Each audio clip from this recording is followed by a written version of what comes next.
Alors vous voulez investir mais vous n'avez pas assez de moyens. Dans cette vidéo, je vais vous partage une méthode qui va vous aider à réaliser de gros investissements sans avoir vous-même une mise de départ très grande. C'est parti! Salut, c'est Philippe d'Investir au Pays, la chaîne qui vous aide à participer au développement de l'Afrique, avoir un impact concret et réel dans la vie des gens là-bas et bien évidemment à générer des revenus.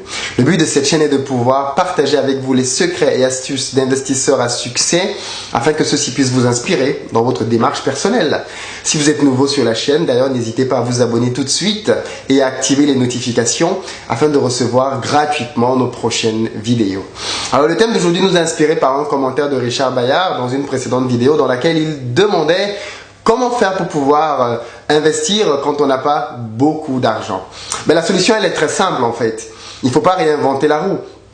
Quand vous n'avez pas beaucoup d'argent, pensez à investir à plusieurs. Pensez à vous mettre en collectif pour pouvoir avoir plus d'argent et donc pouvoir atteindre cet objectif d'investissement. Par exemple, la dernière fois dans une vidéo, j'expliquais qu'il faut acheter des terrains en plein centre-ville parce qu'ils prennent une valeur de manière exponentielle très rapidement. Alors, si vous n'avez pas les moyens de pouvoir acheter un terrain dans une grande ville dans votre pays, pas de panique.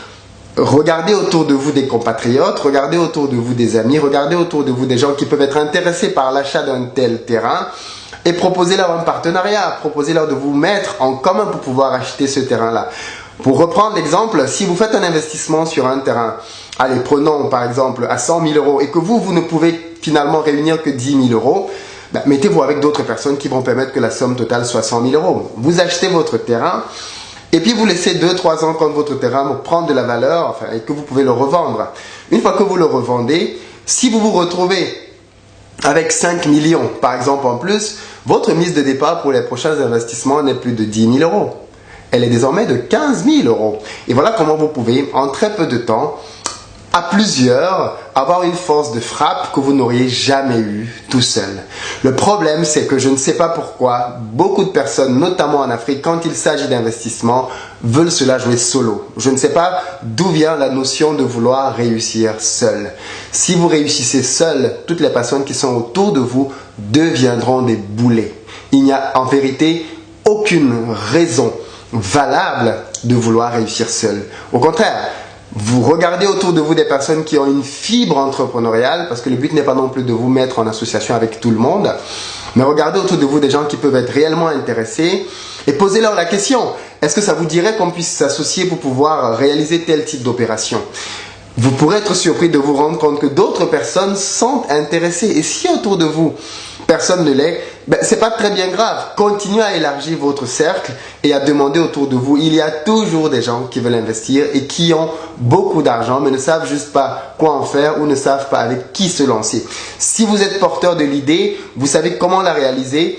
Croyez-moi, vous serez surpris par le nombre de personnes autour de vous qui sont prêtes à mettre de l'argent avec vous pour pouvoir réaliser votre projet.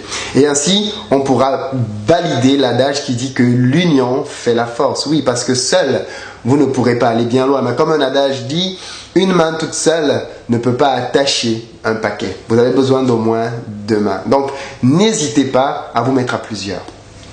Voilà à peu près l'astuce que je voulais partager avec vous aujourd'hui dans cette vidéo. Et la question du jour, elle est très simple. Qu'est-ce qui vous empêche de pouvoir vous mettre à plusieurs pour pouvoir faire des affaires?